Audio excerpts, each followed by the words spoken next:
Sir waste Asia में जो ongoing escalation चल रही है उसके चलते सर ग्लोबल फाइनेंशियल मार्केट्स में एक वोलेटिलिटी देखी जा रही है और भारत में भी सर शार्प इरोजन देखा गया है इन्वेस्टर वेल्थ में।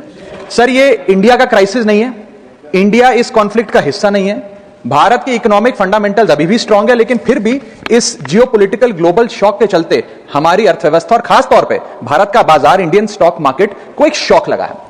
सर मैं बताना चाहूंगा कि 28 फरवरी जब पहली बार ये युद्ध शुरू हुआ, पहला एक्ट ऑफ अग्रेशन किया गया, तब से लेकर 23 फरवरी दैट इज यस्टरडे लगभग 48 लाख करोड़ रुपीस भारत के इन्वेस्टर्स के इरोड हो गए, मार्केट से गायब हो गए, शून्य हो गए। एफपीआईज ने 52,000 करोड़ रुपए 1 मार्च से लेकर 15 मार्च के भीतर भारतीय बाजार से निकाल लिया, रुपया 94 पहुंच गया। ये तमाम चीजें एक रूटीन करेक्शन नहीं है सर, ये कॉन्फ्लिक्ट ड्रिवन शॉक है।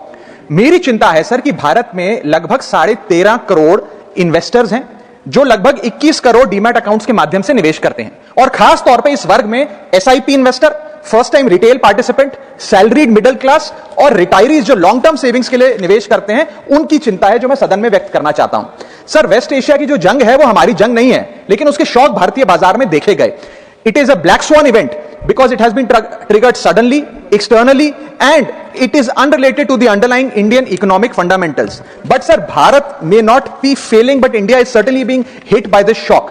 और मेरा सरकार से यह अनुरोध रहेगा that the government, when they encourage citizens to enter the global markets or the capital markets in particular, the government cannot disappear when external shocks hit the household wealth. इसीलिए मैं अनुरोध करता हूं कि कुछ रिलीफ भारत के इन्वेस्टर को सरकार द्वारा दिया जाए। पहला रिलीफ जो हो सकता है सर वो ये है कि रिटेल इन्वेस्टर को टारगेटेड रिलीफ दिया जाए। आज जब भारत का कोई इन्वेस्टर बाजार में शेयर खरीदता है, रिटेल इन्वेस्टर, तो उसे ब्रोकरेज, एसटीटी, एक्सचेंज चार्जेस, इस सर्विस चार्ज पर जीएसटी और स्टैंप ड्यूटी देना पड़ता है। और ये सब जूझने के बाद यदि मुनाफा होता है तो 20% short term capital gain tax और 12.5% long term capital gain tax लगता है। अगर कोई लिमिटेड ट्रांजैक्शन कॉस्ट पे रिलीफ सरकार दे तो इन्वेस्टर सेंटिमेंट बूस्ट हो सकता है। I am not asking for market populism sir, I am asking for targeted investor protection. मेरा दूसरा सुझाव है, अगर time bound STT relief retail investor को दिया जाए, एफएनओ सेक्टर को नहीं। एफएनओ सेक्टर में एसटीटी बढ़ाकर सरकार ने अच्छा काम किया, मैं सराहना करता हूं सरकार की, लेकिन रिटेल इन्वेस्टर के लिए अगर एसटीटी का रिलीफ दिया जाए तो एक इन्वेस्टर कॉन्फिडेंस बूस्ट हमारे बाजारों को मिलेगा, भारत के रिटेल इन्वेस्टर को मिलेगा। मेरा थर्ड सुझाव है सर